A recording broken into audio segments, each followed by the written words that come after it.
If you will speak very loudly about the war, you can... He's not speaking loudly. He's not speaking loudly. You're gambling with the lives of millions of people. You're gambling with World War III. You're in no position to dictate what we're going to feel.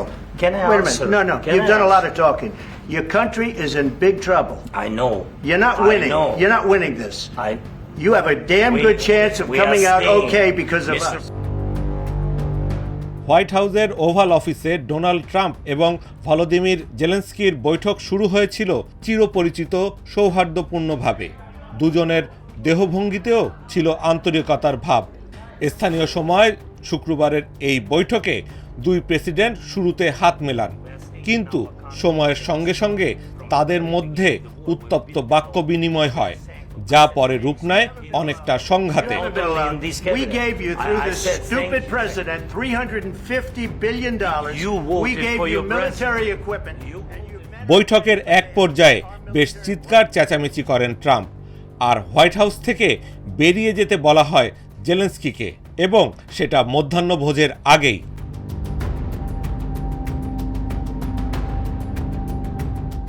Ukraine যুদ্ধের গ্রহণযোগ্য সমাধান খুঁজতে গত ফেব্রুয়ারি মাসে Saudi আরবের রিয়াদে বৈঠকে বসেন যুক্তরাষ্ট্র, রাশিয়ার পররাষ্ট্রমন্ত্রীরা।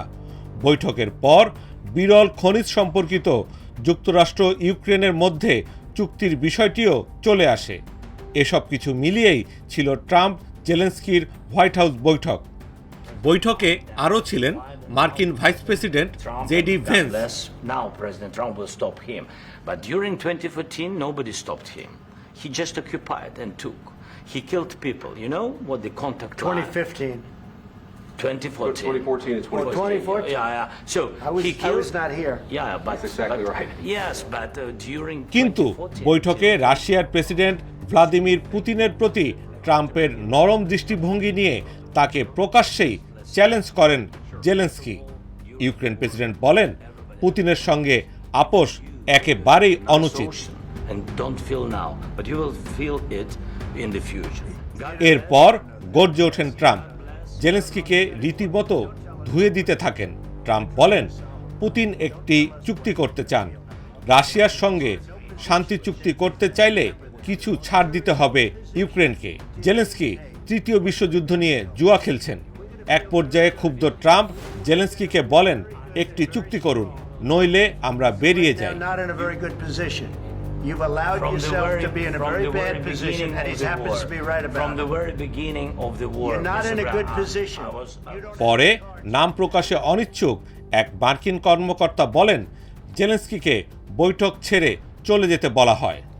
বৈঠকের পর হোয়াইট হাউস থেকে ফ্লোরিডায় ছুটিতে যাওয়ার সময় ট্রাম্প সাংবাদিকদের বলেন, জেলেনস্কিকে বুঝতে হবে যে তিনি যুদ্ধে হেরে যাচ্ছেন।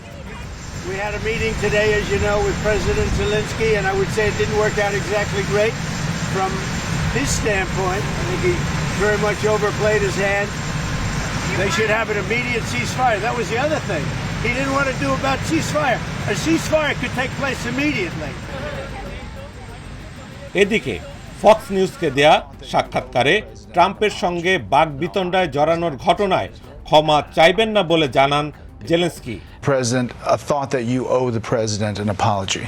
No, I respect President and I respect American people, and if I don't know if I think that we have to be very open and very honest. তবে তিনি স্বীকার করেছেন, মার্কিন সমর্থন ছাড়া রাশিয়ার সঙ্গে যুদ্ধে জেতা ইউক্রেনের জন্য বেশ কঠিন হয়ে যাবে। Today is, can Ukraine win this war or hold off Russia without continued U.S. support? It will be difficult for us. That's why I'm here. That's why we speak about the future negotiations. It will be difficult without your support, but we can't lose our values, our people. We can't lose our freedom. Where is our friendship between Ukraine and the United States? That's it. This is filling, and that's why I do not want to lose our great partners at the United States. And I just said that it's not the first time.